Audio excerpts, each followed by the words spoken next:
What's up, everybody, and welcome back to the channel. VP Tactical here, and today we are talking about quick detach muzzle devices for suppressors. If you've been living under a rock, maybe you weren't aware that the $200 tax stamp fee had gone away starting January 1st of 2026. We don't know how long that's going to last, but I imagine that's going to bring a lot of new folks to the specific segment of suppressors. And so it's very important when you're working with different muzzle devices that you follow proper procedures in terms of installation. Now, generally speaking, for a muzzle device, quick detach, right, or some people call it QD, you should not be using a crush washer, period.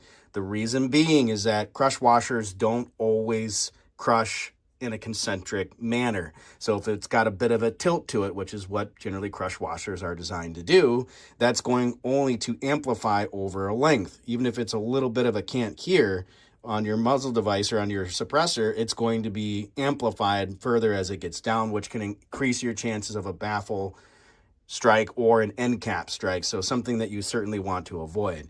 Now, for flash hiders, with respect to a QD device, generally speaking, you just want to put it on, butt it up against the shoulder of the barrel, right? Now, some manufacturers might say we want you to use shims.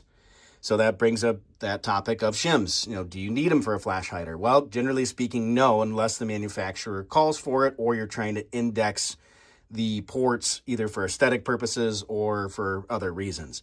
Now, on a brake, which is what this one is, then yes, generally speaking, you would want to use a barrel shim or a shim set in order to time the brake appropriately to get the ports in the direction that you want them. Hopefully that points you in the right direction, gives you the information that you need. If you have questions, don't hesitate to drop those thoughts and comments below. I'd love to hear some feedback from you.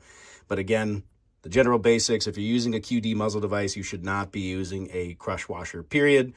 Only use shims if you absolutely need them, either for indexing purposes or, again, if the manufacturer calls for it specifically. On my muzzle devices, I'm using YHM, and specifically for the flash hider, which I have on one of my other rifles and I'm going to install on this one, it specifically calls for not using a shim. You're pretty much just going to thread it on and then torque it down to the proper value. Again, anything related to a muzzle brake, that you're probably going to want to use a shim to time it appropriately using, again, the amount of torque specified by the manufacturer for that device. So hopefully this video is helpful to you. Be safe, stay vigilant, stay tuned for more fun content coming. Take care.